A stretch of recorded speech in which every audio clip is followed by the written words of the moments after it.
Welcome to this DBS Referral LinkedIn webinar. My name is Carol Eland and I'm part of the Regional Outreach team here at DBS. Today we're going to take you through making a referral to DBS using the online Barring Referral Service. Feedback from stakeholders told us we needed to provide a modern, digital, user-centric approach to enable referrers to communicate, upload and share sensitive information and enable greater collaboration between our Barring service and those who need to use it.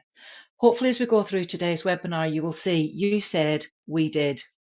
It is important that DBS are informed of where someone poses a risk of harm to children and vulnerable adults. The Barring Referral Service is our way of you letting us know. So first of all, we're going to look at who has a legal duty to refer. A regulated activity provider, so an employer or voluntary organisation who are responsible for the management or control of regulated activity and make arrangements for people to work in regulated activity. Also personnel suppliers, an employment business, an employment agency, or an educational institution that makes arrangements with the person with the view to supplying that person to an employer to undertake that regulated activity. It is important to note that even if the legal duty to refer is not met, you can, if you think it is appropriate, make a referral to DBS in the interests of safeguarding children and vulnerable adults. We at DBS are required by law to consider all and any information sent to us from any source. So this includes information that has been sent where the legal duty does not apply. If you do want to make a referral to DBS where the legal duty does not apply, you should do so in consideration of relevant employment and data protection laws, and you may wish to seek your own legal advice in relation to these cases. So there are two conditions that must be met to fall under the legal duty.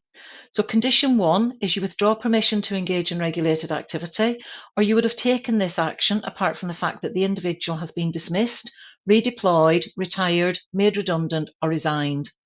Condition 2 is you think the person has either engaged in relevant conduct, satisfied the harm test, received a caution for or a conviction for, or been convicted for a relevant offence. We're not going into detail on this element today, as this webinar is going to focus on actually using the Barring Referral Service. However, if you would like further information on the legal duty, you can access this through making referrals to DBS on our gov.uk website or by contacting your regional advisor. Details of the regional advisor will be provided at the end of today's webinar. So just a little introduction then to the Barring Referral Service. There will be guidance on each page to guide you through the referral. It is important that you read this to assist you in the process. Submitting a referral can take approximately 45 minutes. You cannot save the form and return to it later. So if you are inactive for 90 minutes, your session will time out and all input will be lost, meaning you will need to start the referral service again from the beginning. So it's really important that prior to making your referral, you do have all the documentary evidence that you will need. You'll be presented with a series of questions throughout the process. The questions asked will be dependent on the type of referrer that you are. You can upload your supporting documents as part of the referral process, and this will be up to 35 files per referral. The service is available Monday to Saturday from 8 a.m. to 11:30 p.m. And once you have the referral submitted, you can download or print a copy for your records. So how to make a barring referral? You can see here that you can click on submitting a barring referral to DBS, or you enter that into your search engine. That will bring you up the screen, the shot of the screen that you see on the screen here. What you will need to complete the form is, if you find that you do not have all the information, you should complete as much as possible.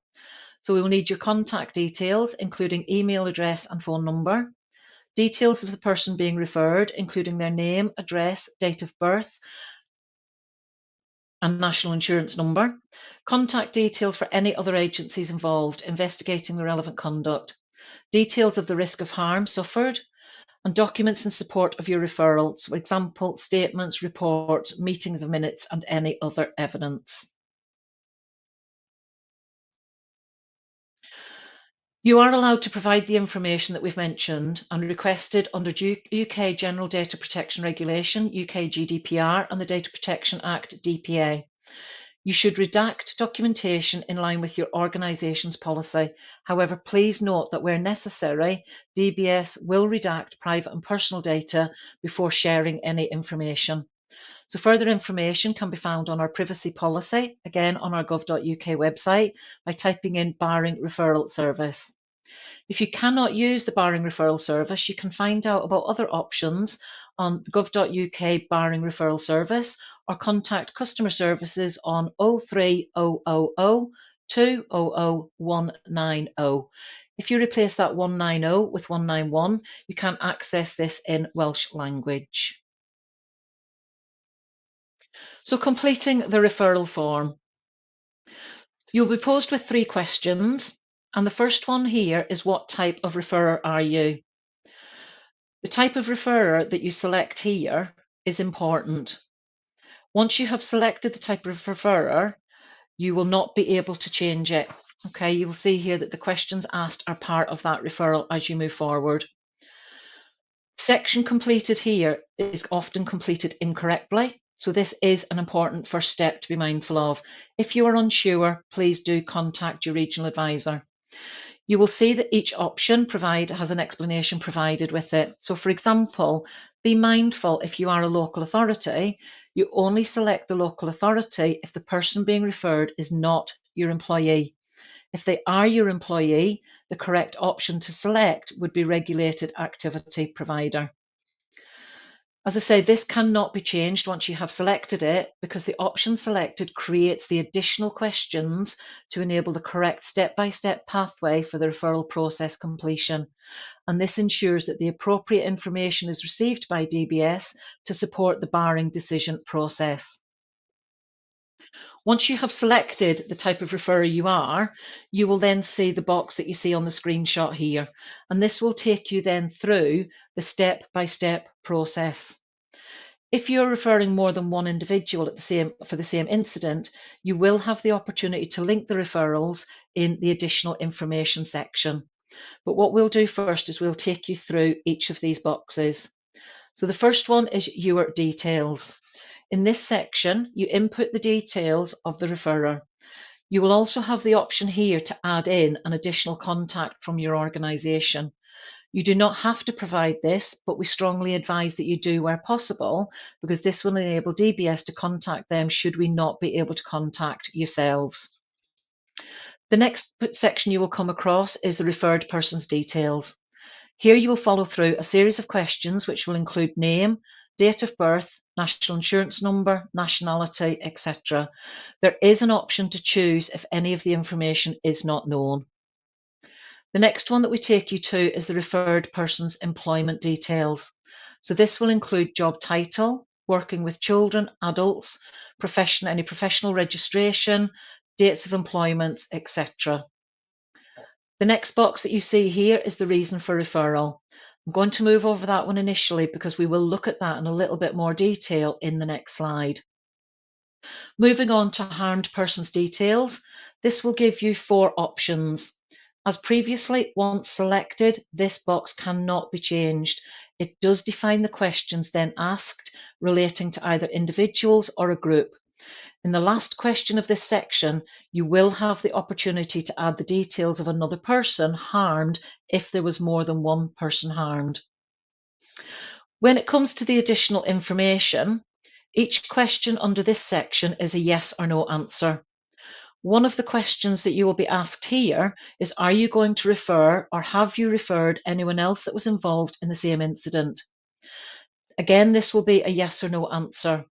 But please note, this is an opportunity to link separate referrals. You will still need to refer each individual separately. This will just allow you to link them. Then we move on to other agencies. Please ensure that you provide contact details of anybody else involved in the investigatory process. So this would include names, contact details, whether that be an email address or a phone number. But please do provide that, because this helps to streamline the process should those other organisations need to be contacted. Next, we have your uploading of evidence. You must provide us with as much relevant evidence as you can when submitting a referral. You must ensure that any documents you upload are clear, readable, and not password protected. We will look at some suggested evidence in a slide in a moment. If you experience any difficulties or are unsure on this section, please do again contact your regional advisor prior to submitting your referral. Details will be provided at the end of the webinar. You then have your review and submit. You will need to complete all of the above sections to enable you to review your document and then to submit it. So I mentioned that I would go into reason for referral in more detail. Okay. Here you will be presented with 3 questions. Question 1 is asking you to summarise the events leading to the referral. Please note this is an overview. Okay, you only need to summarise this, and you will have a 255 character count to enable you to put this information in. When it then comes to question 2, this is where you will input more specific information in relation to the referral. For example, what will be included in this section is when and where the incident occurred, providing specific dates, when it was reported and to who, any action that was taken, any involvement of any other agencies, for example, the police, and any outcomes of any other agency involved. So this will be where you put that more specific detail. When it comes to question 3, the list of events, you can add details of up to 10 events leading to this referral. So please consider in this section completing them in the order of occurrence, which may link with your chronology of events. 10 events does not mean 10 incidents of harm. Events are incidents of behaviour, investigation meetings, disciplinary processes, etc. And as we say, please put those in chronological order. We mentioned about supporting documentation to upload. On the screen, you can see a list of different documents that are needed by DBS to help caseworkers make findings that support a decision to bar or not. One thing to note is that video evidence cannot be uploaded to the Barring Referral Service. If you have video evidence, please include details of this in your summary mentioned in question 1. And if we need to access that information, then somebody will be in touch with you to make those arrangements. So what happens next? A unique reference number will be given to you upon submission of your referral. If you need to contact DBS or submit additional information which comes to light, you will need to use this reference number when contacting us.